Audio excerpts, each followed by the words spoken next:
நாம சின்ன வயசுல விளையாண்ட கேம்ஸ் எல்லாத்தையும் ரொம்ப டேஞ்சரஸாக காமிச்ச ஒரு சீரிஸ்னா ஸ்குவிட் கேம்னு சொல்லலாம். நாட்டில் நடக்கிற கடன் பிரச்சனைகள், மனிதர்களுக்கு நடுவில் நடக்கிற துரோகங்கள், பொறாமைகள், ஆசைகள் இது எல்லாத்தையும் பற்றி சொல்கிற இந்த ஸ்குவிட் கேம் சீரிஸோட ஃபேக்ட்ஸை பற்றி தெரிஞ்சுக்க AK96.1 இந்த சேனலில் பாருங்கள்.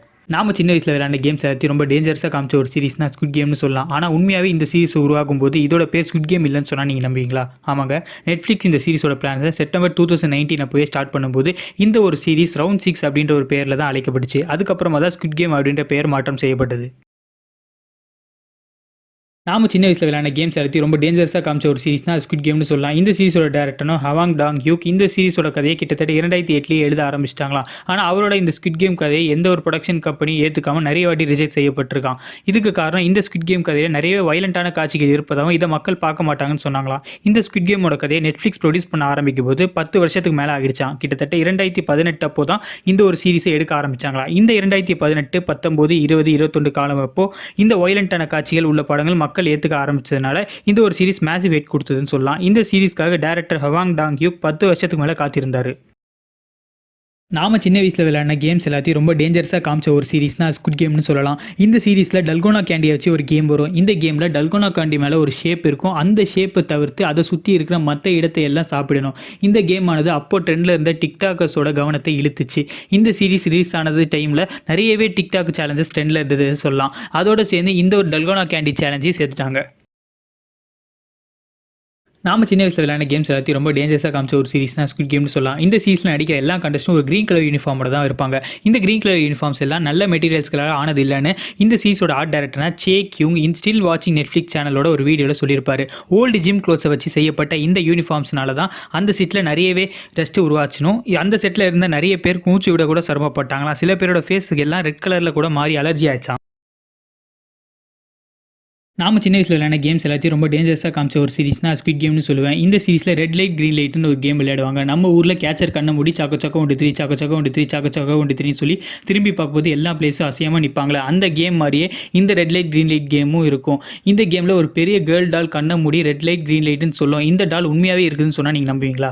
ஆமாங்க, இந்த டால் ஆனது கொரியா நாட்டோட தலைநகரமான சியோலோட நாட்டில் இருக்கிற ஒரு ரூரல் ஏரியாவில் தான் இருந்தது. இந்த ஸ்குவிட் கேம் சீரிஸ்க்காக இந்த டால் தேவைப்படுறதுனால இதை கடனாக வாங்கி திருப்பி கொடுத்துட்டாங்களாம். நாம சின்ன வயசில் விளையாட கேம்ஸ் எல்லாத்தையும் ரொம்பவே டேஞ்சரஸாக காமிச்ச ஒரு சீரிஸ் தான் ஸ்குவிட் கேம்னு சொல்லலாம். இந்த சீரிஸோட ஹீரோனா கீஹன் டல்கோனா கேண்டி சேலஞ்ச் அப்போ ஜெயிக்க அந்த கேண்டியை லிக் பண்ணுற டெக்னிக்கை யூஸ் பண்ணியிருப்பாரு. இந்த டெக்னிக் ஆனது இந்த சீரிஸோட டேரக்டர்னா ஹவாங்கோடதுன்னு சொன்னால் நீங்கள் நம்புவீங்களா? ஆமாங்க, இந்த சீரிஸோட டேரக்டர்னா ஹவாங் டாங் ஹியூக். அவர் சின்ன வயசில் இந்த டல்கோனா கேண்டி சேலஞ்சை விளையாடுறப்போ இந்த லிக் பண்ணுற டெக்னிக்கை யூஸ் பண்ணி தான் ஜெயிப்பாராம். இவ்வளோ ஏன் இந்த சீரிஸ் ஷூட் பண்ணும்போது கூட ஒரு தடவை அவர் வீட்டில் இருந்து இந்த லிக்கிங் டெக்னிக்கை ட்ரை பண்ணி பார்த்தாராம் இந்த சீரிஸில் வைக்கிறதுக்காக. நாம சின்ன வயசில் விளையாட கேம்ஸ் எல்லாத்தையும் ரொம்ப டேஞ்சரஸாக காமிச்ச ஒரு சீரிஸ்னா அது ஸ்குவிட் கேம்னு சொல்லலாம். இந்த ஸ்குவிட் கேமில் கலந்துக்கிற கண்டஸ்டன்ஸ் எல்லாருமே ஒரு 8 டிஜிட் நம்பர் இருக்கிற ஒரு மிஸ்டீரியஸ் பிஸ்னஸ் கார்ட்ஸ் மூலியமாக தான் இன்வைட் பண்ணுவாங்க.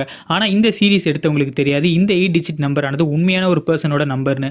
அதனால் இந்த சீரிஸ் ரிலீஸ் ஆனதுக்கப்புறம் அந்த பர்சனுக்கு கிட்டத்தட்ட 4000 கால்ஸ் ஒரு நாளைக்கு வர ஆரம்பிச்சுதான். அதுக்கப்புறமா சவுத் கொரியன் பிரசிடென்டல் கேண்டிடேட்டர் ஒருத்தர் இந்த 8 டிஜிட் நம்பரை அவர்கிட்ட இருந்து பர்ச்சேஸ் பண்ணிட்டாராம். நாம சின்ன வயசில் விளையாட கேம்ஸ் எல்லாத்தையும் ரொம்ப டேஞ்சரஸாக காமிச்ச ஒரு சீரிஸ்னா ஸ்குவிட் கேம்னு சொல்லுவேன். இந்த சீரிஸில் ரொம்பவே ஒரு எமோஷனல் சீனா அது ஜியோங் தன்னைத்தானே கேங்ஸேபியோக்காக சாக்ரிஃபைஸ் பண்ண சீன்னு சொல்லலாம். ஆனால் உண்மையாகவே இந்த ஜியோங்கோட கேரக்டரானது ஒரு மேல் கேரக்டராக தான் ஃபஸ்ட்டு வடிவமைக்கப்பட்டுச்சுன்னு சொன்னால் நீங்கள் நம்புவீங்களா? ஆமாங்க, இந்த சீரிஸோட டேரக்டரான ஹவாங் டாங் ஹியூக் இந்த ஜியோங் கேரக்டரை மேல் கேரக்டராக தான் வடிவமைச்சதாகவும் பட் ஒரு மேல் அண்ட் ஃபீமேலுக்குள்ளே இருக்கிற பாண்டை விட இந்த சீனில் ஒரு ஃபீமேல் அண்ட் ஃபீமேலுக்குள்ளே இருக்கிற பாண்டு தான் நல்லா சூட் ஆகணும். இந்த ஜியோங்கோட கேரக்டரை ஃபீமேலாக மாற்றிட்டாராம்.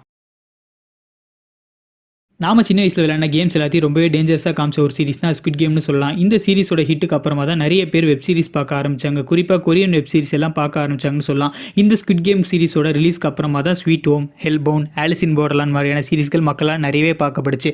அது மட்டும் இல்லாமல் இந்த சீரிஸ் ரிலீஸ் ஆன கொஞ்ச நேரத்தில் யுனைடெட் நேஷன்ஸ் நெட்ஃப்ளிக்ஸோட டாப் 10 ஷோவோட லிஸ்ட்டில் ஃபஸ்ட் பிளேஸ் பிடிச்சதுன்னு சொல்லலாம். நாம சின்ன வயசில் விளையாட கேம்ஸ் எல்லாத்தையும் ரொம்ப டேஞ்சரஸாக காமிச்ச ஒரு சீரிஸ்னா ஸ்குவிட் கேம்னு சொல்லலாம். இந்த சீரிஸில் கேங்ஸே பியோக்குன்ற கேரக்டர் நடித்த ஜங் யோ யோன்ற இவங்களுக்கு இந்த ஃபிலிம் தான் அவங்களோட டெபியூட் ஃபிலிம் சொன்னால் நீங்கள் நம்புவீங்களா? ஆமாங்க, ஜங் யோ யோன்ற இவங்க கொரியா நாட்டில் ஒரு மிகப்பெரிய மாடலாக இருந்தவங்க. வாக் மேகசினில் கூட இவங்களை கவர் பண்ணி இருந்தாங்க. நார்த் கொரியா பிக் பாக்கெட்டாக இந்த சீரிஸில் இவங்க நடித்த பிறகு மில்லியன்ஸ் ஆஃப் ஃபாலோவர்ஸை இவங்க கெயின் பண்ணாங்க.